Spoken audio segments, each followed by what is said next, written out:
Hi, I'm Lance. And I'm Joe, and we're the SAR guys. Today we're going to talk to you about the contents of Lance's backpack and the things that he carries on a typical search. For our team here in Oregon on the Oregon coast, we go out for 2 to 6 hours, sometimes a little bit longer, but usually not more than about 12 hours. So we as SAR guys are not telling you what you should or should not do. We're just giving you suggestions of things that might be able to be helpful. Remember to follow all your local policies and protocols that you have for your own team. So I like to use the modular system, which is basically a bunch of these little bags, whether or not they're waterproof or not waterproof, and it goes throughout my whole pack. And all these little bags are going to be comprised of different groups that I need. And so this is my flashlight bag, and then as I open up my bag, you're going to see I'm going to start pulling out a lot of these little packages throughout the bag. Got rain gear. We got more of my camping stove, and if I have to heat up food, extra socks and underwear. This is my what people like to call your ditch'em bag or last bag, and then that's it in that one. And then come up here.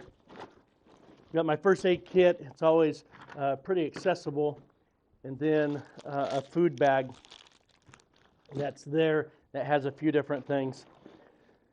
Again, with the modular system, I like it because I can reach into my bag and know by the feeling and by the different things that are in the pack that I'm looking for. So I have extra gloves and more cold weather gear. Again, we're here on the coast, so cold weather, wet weather is kind of a big deal to us. I will have some things that are just kind of floating around. It doesn't really fit in some of these bags.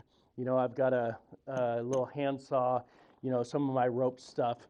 But throughout the bag, you're going to find these little packages, and each and every one of us need to know our own bag, and then know all the packages that you have that are throughout your bag. So if you look at these, all this gets crammed into this one pack. And so if I need one thing, I can grab it and say, oh, this is my flashlights, this is my extra batteries, or hey, it's time to settle down and, you know, make a hot cup of coffee. This is what you'd use. I like modular also because I don't always use a pack.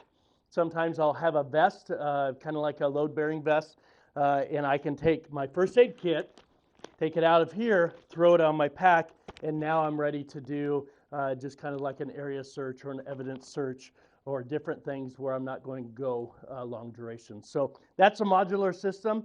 Really encourage you to think about it and see how this might benefit you in your pack.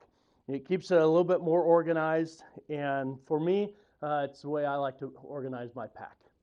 See you out on the trail.